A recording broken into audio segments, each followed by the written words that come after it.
Hello students. आज हम लेकर आए हैं आपके पास थॉमस ग्रे की बहुत फेमस पोयम जिसका नाम है elegy written in a country churchyard. ये पोयम ये एलिसी इतना ज़्यादा फेमस है कि इसको काफ़ी अलग डिफरेंट लैंग्वेजेस में भी ट्रांसलेट किया गया है। एलिसी एक शोक गीत को कहते हैं जिसमें पोएट लैमेंट करता है, आंसू बहाता है, दुखी होता है या रोता है किसी को याद कर कर। वो उसके अपने भी हो सकते हैं और वो पराए भी हो सकते हैं जिन्हें वो जानता नहीं है। चर्चयार्ड कब्रिस्तान को कहते हैं, कब्रिस्तान जहाँ मृत लोगों को दफनाया जाता है। और ये पोयम पोएट ने थॉमस ग्रे ने कब्रिस्तान में बैठकर लिखी हुई है। तो आप समझ सकते हैं कि इस कविता में, इस पोयम में कितना दुख, कितना दर्द होगा, कितनी ज़्यादा सीरियसनेस होगी और कितनी उदासी से भरी ये पोयम होगी। और इसीलिए इस पोयम को समझते हैं किस तरह का एटमॉस्फेयर यहाँ पर पोएट ने प्रेजेंट किया है। एक और अलग बात कि यह कविता उन लोगों के लिए तो बहुत ही अच्छी है जो जीवन की दौड़ में हार मान चुके हैं, हार चुके हैं, बहुत मेहनत करने के बाद भी जिनको ये शिकायत रही कि वो अपनी ज़िंदगी में कुछ नहीं कर पाए, जैसे आए थे ऐसे ही गुमनामी भरी ज़िंदगी बिताकर यहाँ से लौट गए। हर इंसान नहीं तो बहुत सारे लोग ऐसे हैं जो महान बन सकते हैं, जो बहुत ज़्यादा फेमस हो सकते हैं अगर सिर्फ उन्हें अपनी योग्यता, अपने टैलेंट को दिखाने का एक मौका मिले। बहुत सारे ऐसे हीरे हैं जो समुद्र के नीचे ऐसे ही पड़े रहते हैं जो किसी की नज़र में नहीं आते। बहुत सारे ऐसे सुंदर फूल हैं जो वीरानी जगह है, जो किसी रेगिस्तान में अपनी मधुरता को बर्बाद करते रहते हैं। ऐसे ही काफ़ी लोग हैं कि जिनके अंदर बहुत ज़्यादा टैलेंट है, अगर उनको सिर्फ एक मौका मिले तो वो अपनी ज़िंदगी में सब कुछ अचीव कर सकते थे। पोएट इस पोयम में ये बताते हैं कि हर इंसान को एक ना एक दिन ज़रूर मरना है और कब ही हमारे लिए एक आखिरी स्थान होगा जहाँ एक दिन हम सब हमेशा हमेशा के लिए सो जाएंगे। हमारे पास कितना भी पैसा हो, कितनी भी हमने ज़िंदगी में महानता, भौतिकवादिता हासिल कर ली हो, कितने भी हम फेमस हो गए हों, लेकिन मृत्यु की गति को कोई नहीं रोक सकता। मृत्यु एक दिन आनी है और उसके लिए कोई भी गरीब या अमीर नहीं, उसके लिए कोई भी छोटा बड़ा नहीं। सब चेस की वो मोहरें हैं कि जो लास्ट में चाहे कोई राजा है, चाहे कोई छोटा सा सैनिक है, सबको एक दिन एक ही डिब्बे में बंद होना है। तो चलिए शुरू करते हैं, देखते हैं कि इस पोयम में किस तरह का वातावरण पोएट ने दिखाया है। The curfew tolls the knell of parting day, the lowing herd wind slowly over the lea. ये यहाँ से शुरू होती है आपकी एलिसी। कवि अपने ही गांव के एक कब्रिस्तान में बैठा हुआ है, काफ़ी उदास है, उदास होगा क्योंकि शाम का टाइम है, थॉटफुल मूड में है और अकेला है। वो बिल्कुल अकेला बैठा हुआ है। यहाँ उसने शाम का बहुत ही अच्छा सुनसान अंधेरा का वातावरण का बहुत ही अच्छा डिस्क्राइब किया है उसने उसको। और शाम का टाइम है, शाम की चर्च में से बेल की आवाज़ आ रही है बजने की, जो इस बात का संकेत है कि दिन समाप्त हो गया है। शाम का के जो समय होता है वो इस बात का सूचक होता है कि ज़िंदगी की आखिरी शाम, आखिरी टाइम आ चुका है जब हम सबको विश्राम करना है। तो ये एक सिंबल भी है यहाँ पर।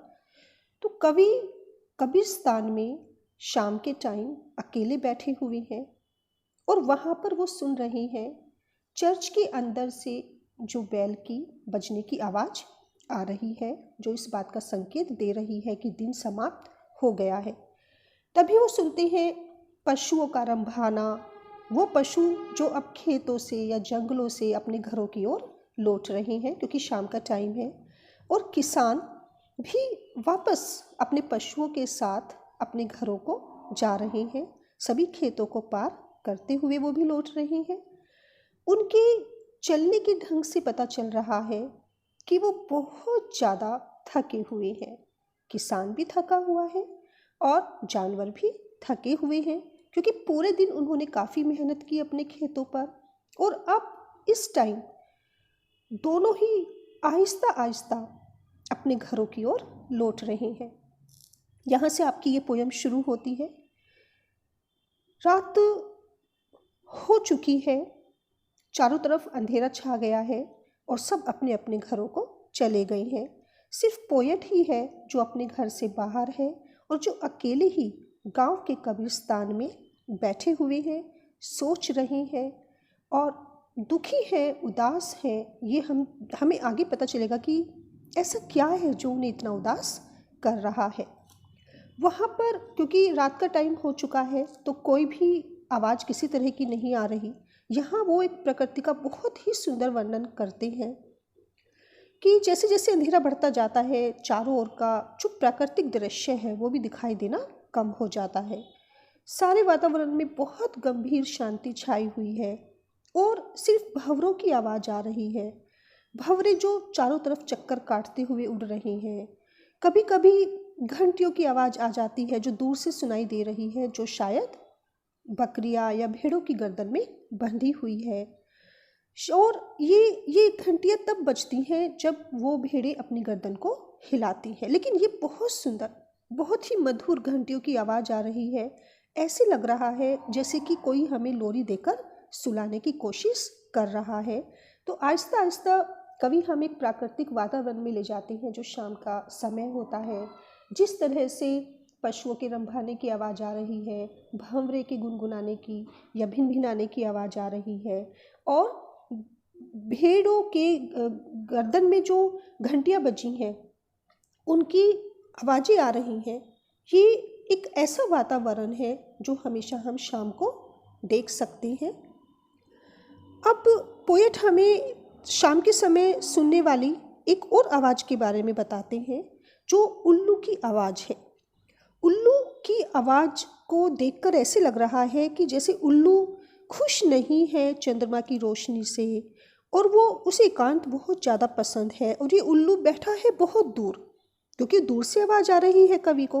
वो इतना दूर बैठा है एक मीनार के ऊपर, जो मीनार किसी से ढकी हुई है। कोई बेल है क्योंकि वो देख नहीं पा रहा उल्लू को, लेकिन उसकी आवाज़ से लग रहा है कि वो बहुत दूर एक मीनार पर, टावर के ऊपर बैठा हुआ है। और उसकी आवाज़, उसकी हुटिंग इस तरह की है कि जैसे वो ऊपर को देखकर मून से, चंद्रमा से शिकायत कर रहा है कि ये सब मुझे आकर परेशान करते हैं, ये पक्षी, ये मनुष्य। और उसे चंद्रमा की रोशनी से भी शिकायत लग रही है। यहाँ पर पोएट ने उल्लू को रात की रानी के रूप में यहाँ पर दिखाया है कि उल्लू रात की रानी है और उसे एकांत पसंद है, उसे रोशनी पसंद नहीं है, उसे किसी का भी डिस्टर्बेंस पसंद नहीं है क्योंकि वो बहुत ज़्यादा एकांत में रहना चाहता है और वो बिल्कुल भी ये सहन ही नहीं कर सकता कि कोई आए उसके राज्य में और उसे परेशान करे। तो जैसे जैसे हमारी पोयम आगे चलती है हम इस तरह का नेचुरल डिस्क्रिप्शन देखते चले जाते हैं जो पोएट ने बहुत ही खूबसूरती से यहाँ पर प्रेजेंट किया है। कवि कुछ पेड़ों के बारे में भी बताते हैं। उनकी पेड़ों की छाल खुरदुरी है और उनके ऊपर से कुछ ऐसे भी पेड़ हैं जहाँ बहुत सी जगह पर से मिट्टी ऊपर को उठी हुई है। मीन्स उन मिट्टी पर घास उगी हुई है और अब वो हमें लेकर चल रहा है कब्र की तरफ।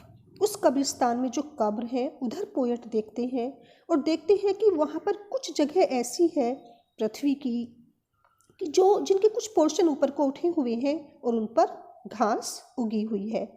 इन कब्रों के अंदर कौन है?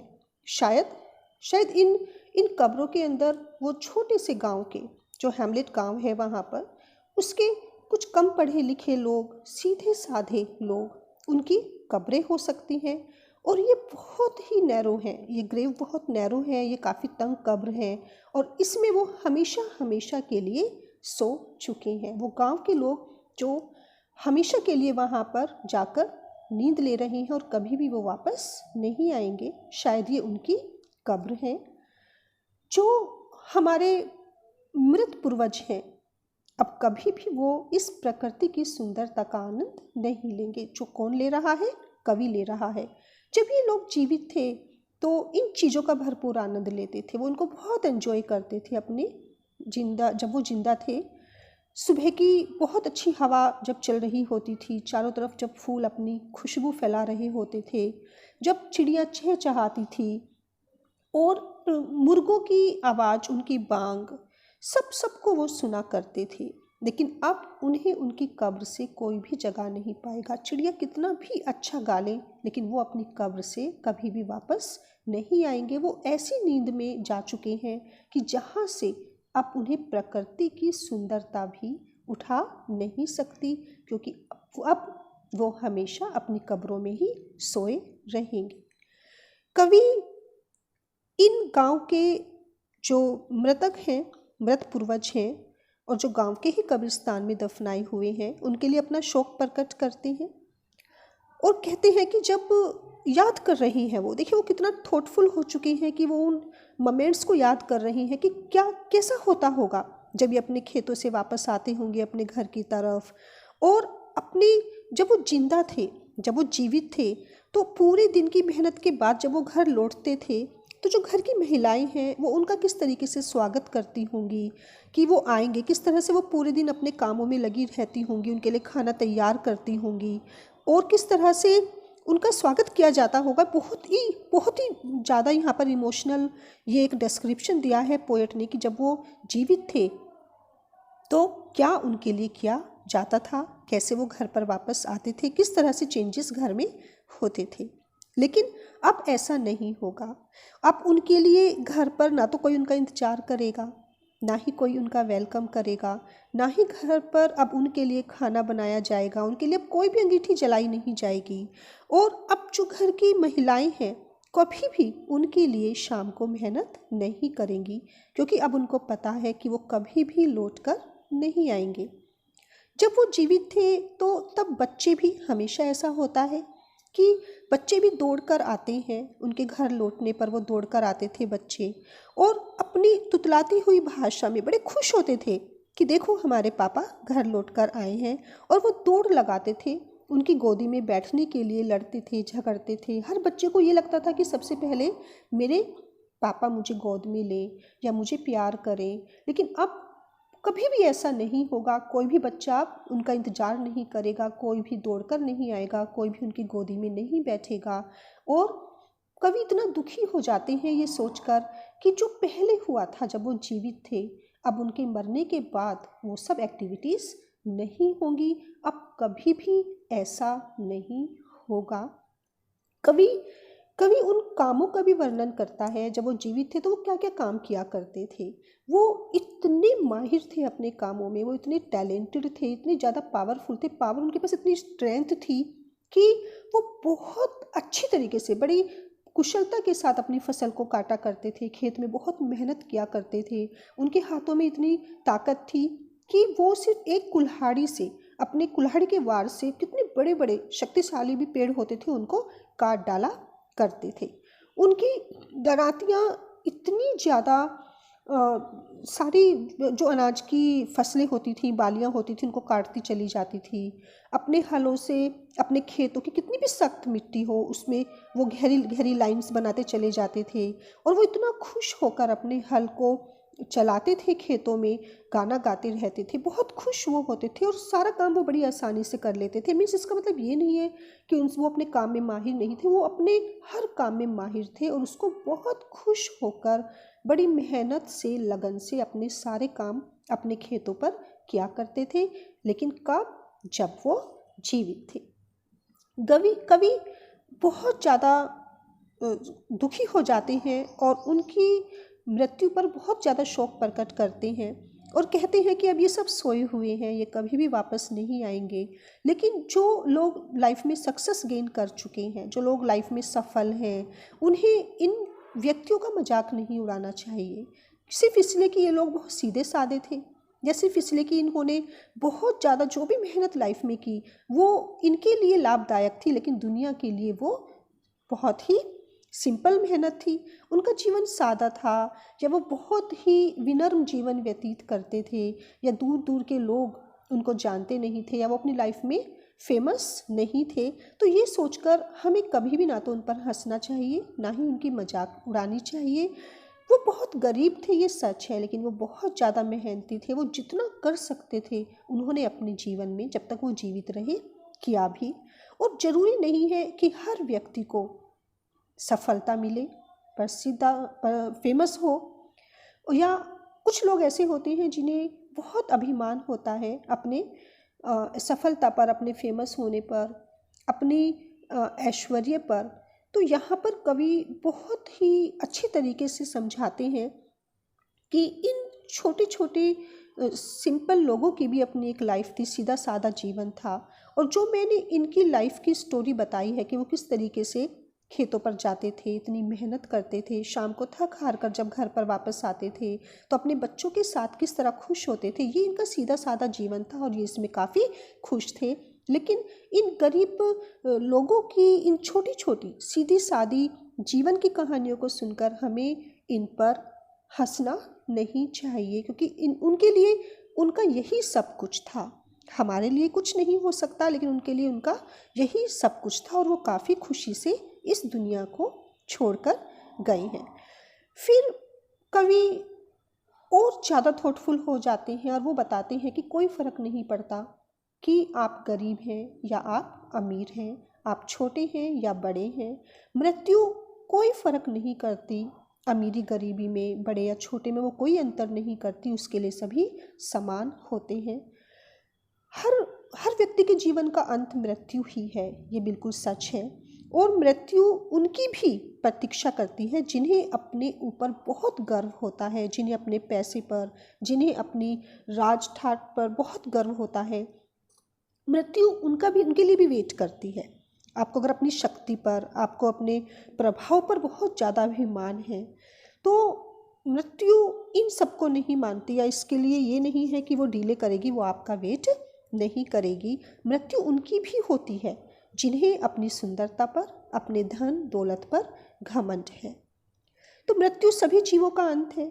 इसीलिए कवि बहुत डिटेल में यहाँ पर डेथ के बारे में बताते हैं कि कितने भी रास्ते, आपके सब रास्ते, चाहे वे कितने ही ज़्यादा सक्सेसफुल क्यों ना हो, सब हमें कब्र की ओर ही ले जाते हैं। गरीब हो, अमीर हो, आप चाहे फेमस हो ना हो, हम सब आहिस्ता आहिस्ता बढ़ रहे हैं। किसकी तरफ? डेथ की तरफ बढ़ रहे हैं और कब्र की ओर ही जा रहे हैं।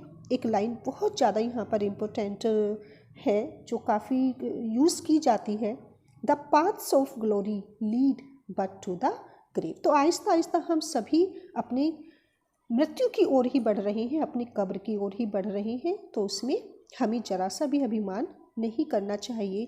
क्या हुआ यदि गांव के ये गरीब लोग प्रसिद्ध नहीं थे तो कोई बात नहीं। और वो यहाँ पर उन घमंडी लोगों को, उन अभिमानी लोगों को सलाह देती हैं कि वे ये ना सोचें कि अगर ये गांव के गरीब लोग कुछ नहीं कर पाए तो ये इनका दोष था, ये इनका दोष नहीं था। ठीक है, वो कोई भी महान कार्य नहीं कर पाए जिसे पूरा संसार याद रख सके।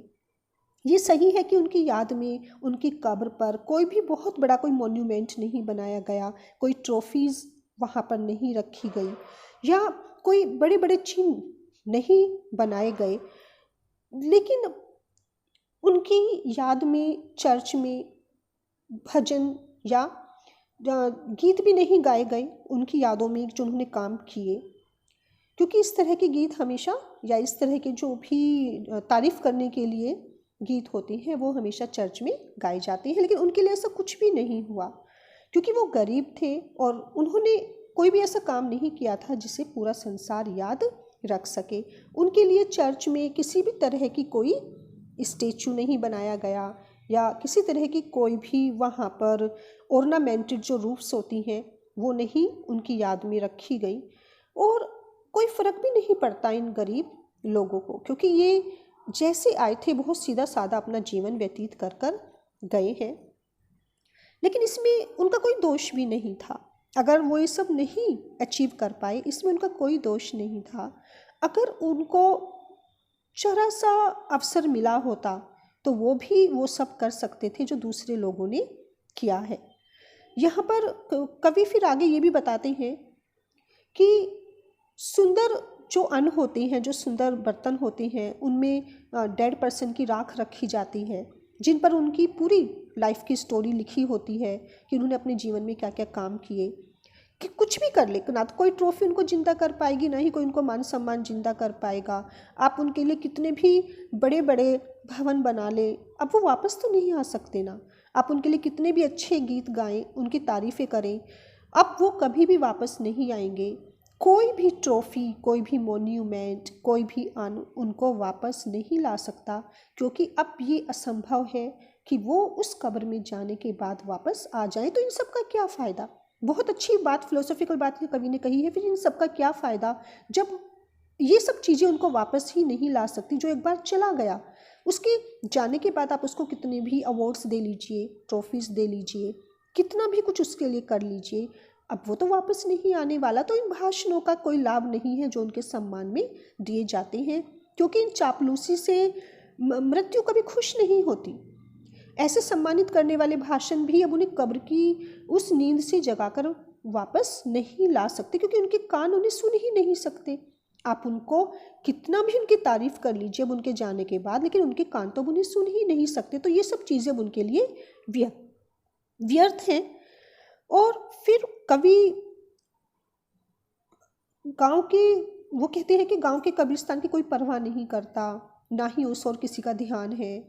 लेकिन ये संभव है कि उस कब्रिस्तान में ऐसे व्यक्ति दफनाए हुए हैं जिसका मन ईश्वर द्वारा प्रेरित था, और इसीलिए वे उच्च कोटि के कवि हो सकते थे। अगर उनको मौका मिलता तो क्या पता उनमें से कोई राजा बन जाता, उनमें से कोई बहुत अच्छा कवि बन जाता, क्या पता उनमें से कोई बहुत ज़्यादा लाइफ में ऊंची या हाई सक्सेस गेन करता। हु नोज, किसे पता है कि वो क्या करते अगर उनको एक मौका मिल जाता। लेकिन उनके भाग्य ने उनका साथ नहीं दिया, उनकी परिस्थितियाँ ऐसी रहीं कि उसने उनका साथ नहीं दिया, और ये सीधे साधे गरीब व्यक्ति ऐसा कुछ भी नहीं कर सके, क्योंकि वो भाग्य के सताए हुए थे, परिस्थितियों के सताए हुए थे, और उनका सिर्फ एक ही दोष था, वो ये था कि वो गरीब थे। तो इन गरीब व्यक्तियों के महान गुणों का विकास इसीलिए नहीं हो पाया, सिर्फ उनकी गरीबी के कारण। कवि बताते हैं कि ये गांव के सीधे साधे गरीब लोग, कभी भी इनको अवसर मिला ही नहीं। बस अगर ये चाहते तो ये भी ज्ञान की बहुत बड़ी बड़ी पुस्तकें पढ़ सकते थे, ये भी बहुत ज़्यादा एजुकेशन गेन कर सकते थे, लेकिन शायद इनकी किस्मत में ये सब था ही नहीं, और गरीबी ने इनकी आत्माओं की इच्छाओं को कुचल दिया। ऐसा नहीं था कि इनके अंदर इच्छाएं नहीं थी, ये भी चाहते थे कि ये भी बहुत पढ़ें, कुछ अपनी ज़िंदगी में करें, नाम शोहरत कमाएं, लेकिन सिर्फ गरीबी थी जिसने इनकी आत्माओं की सारी इच्छाओं को कुचल कर रख दिया, और ये वो काम कर ही नहीं पाए जिनमें हमें लगता है कि ये महानता होनी चाहिए। उनमें महानता थी, लेकिन उसका विकास नहीं हो सका, वो कोई भी महान काम नहीं कर पाए, क्योंकि उनकी गरीबी ने उनकी सारी महत्वाकांक्षाओं को सप्रेस कर दिया, उसको दबा दिया, सिर्फ उनकी गरीबी ने। कवि हमें बहुत अच्छे तरीके से बताते हुए चलते हैं कि संसार में बहुत सुंदर मूल्यवान वस्तुएं रहती हैं, लेकिन वो सब अनदेखी रहती हैं, उनके बारे में कोई नहीं जानता। समुद्र की गहराइयों में बहुत हीरे दबे पड़े रहते हैं जो चमकदार हैं और बहुत ही सर्वोत्तम हैं, बेस्ट हैं, लेकिन मनुष्य उन्हें देख ही नहीं पाते, इसलिए वो उनकी तारीफ नहीं करते। बहुत सारे फूल हैं जो रेगिस्तान में उगते हैं, खिलते हैं और खुशबू फैलाते हैं, लेकिन उनका आनंद लेने वाला कोई भी नहीं है। ऐसे ही ये गांव के लोग थे, गांव के पूर्वज थे, उनमें महानता थी, लेकिन वो कोई महान कार्य नहीं कर सके, क्योंकि उनको इसके लिए अवसर नहीं मिल पाया। इन कब्रिस्तान में ये गांव के भोले भाले अज्ञात, जिनको कोई नहीं जानता, बड़े बूढ़े सब दफनाए हुए हैं।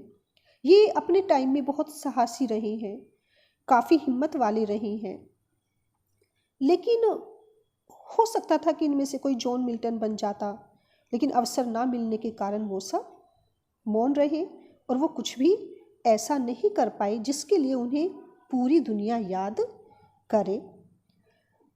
पोएट काफ़ी थॉटफुल मूड में है और वो इन सभी मृत पूर्वजों के बारे में सोच रहे हैं कि निर्धन जो भी ये गरीब थे, इनके भाग्य ने इन्हें कोई महान कार्य नहीं करने दिया गया, लेकिन इसमें भी एक अच्छी बात थी कि इनकी विपरीत कितनी भी परिस्थितियां रहीं, उसने इन्हें अपराध करने से भी रोके रखा। उनमें इतनी सीधी और सच्चाई थी, इतना सादापन उनमें था कि वो कोई भी गलत काम भी नहीं कर सके। उनकी परिस्थितियां उनके अनुकूल नहीं थी, लेकिन फिर भी अच्छा हुआ उनके लिए, क्योंकि उन्होंने बहुत सारी हत्याएं करके वो सिंहासन तक नहीं पहुँचे। मीन्स उन्होंने कोई भी गलत काम नहीं किया ऊंचाई तक जाने के लिए, सफलता पाने के लिए। वो सदैव गरीब रहे, अज्ञात रहे, और लेकिन उनके मन में बहुत ज़्यादा दया थी। वे दूसरों के दुख को समझते थे, दूसरों की दर्द भरी कहानी सुनते थे।